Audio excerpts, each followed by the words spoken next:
there's a topic I want to talk about a little bit. Yes, you told me. Now that we've done that. So I want to talk a little bit about celebrity book deals. Yes. Because they're constantly in the news. There was another one announced recently.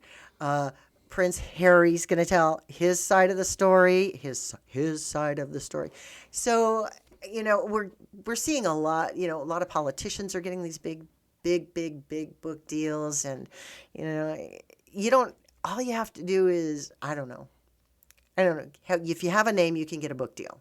It doesn't matter whether you've ever written a book or anything. And chances are you won't be writing the book. Yeah, a lot of times they have Someone ghostwriters. else will be ghostwriting for you. Yep. Who may or may not get credit. Right. I find the whole thing disturbing and also, I'm going to say rewarding, but this is the capitalist system at its most naked. Right. You got the brains, I've got the looks. Let's make lots of money, Wow, I didn't think about it that way, but that's that's exactly what it is. You know, Yeah. you're going to get someone to write an acceptable book, right. whether or not your story is really that interesting. And people will buy it because they buy People magazine. Right. Right. Well, there are a lot of people out there who are publishing in the children's industry, especially picture books, who may or may not write a very good picture book, or may not actually write the picture book, but their name gets put on it. So we see a lot of that as well, and But they the have not kids done don't as even well. know. Well, the kids don't even know who these people are, but people will flock out and buy these books, good, bad, or indifferent. Now, there are some who do a beautiful job, and the books are very good, and they're worth having on a shelf. But there are some that are like, hello? Done before. Nothing new here. Why would you do that? I've not seen as many of the children's books. I won't say I've fallen prey to actually buying some of these books. Oh. But what's interesting is if you have a subscription to Audible, oftentimes either excerpts or the book itself, after a few months, pops up on your, this is included in Audible.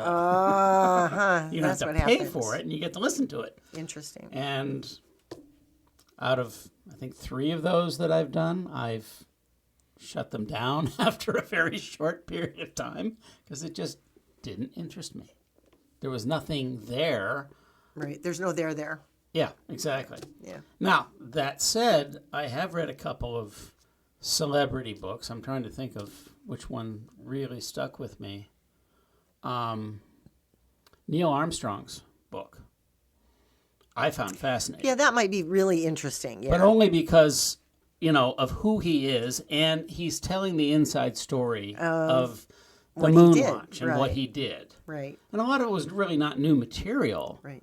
But hearing it from his perspective was really engaging. And whether those were his words, and he says, written with so-and-so, but having heard the man speak at various cons and various things, the tone of the book is very much that kind of fighter pilot, yeah, we almost died, but it was okay. Well, that is the testament to a really good writer who can take your story and still have your voice in it, but you maybe tell them the story and they put it down on paper and get it to where it still sounds like you, but it's more of an engaging read. Yeah.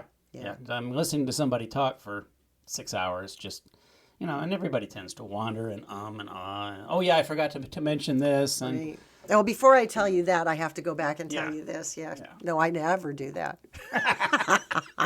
So that one I did enjoy. Mm-hmm. There was another one, and I'm trying to remember who wrote what.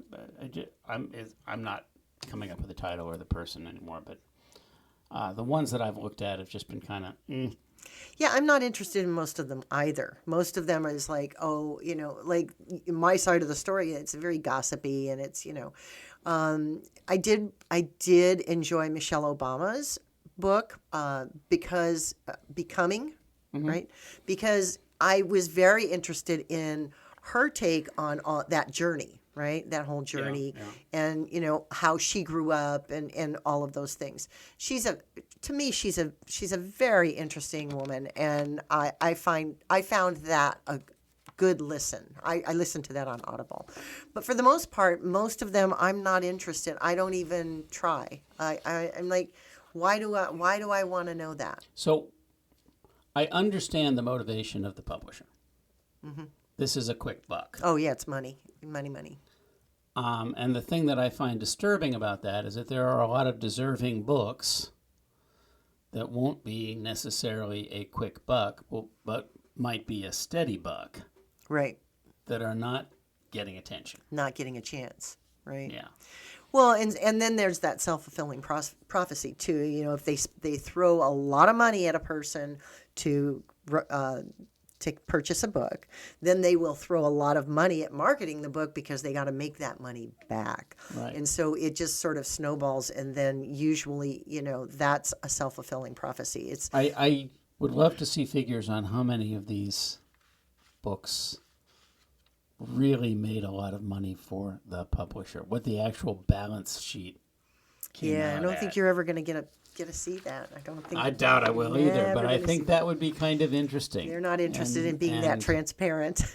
Well, I mean, obviously someone's making money because they keep doing it. Yep. If they didn't make money, they wouldn't keep doing it. It's a crapshoot, though, right? It's like anything else. You gamble on a book. You're always gambling on a book, whether it's a small, unknown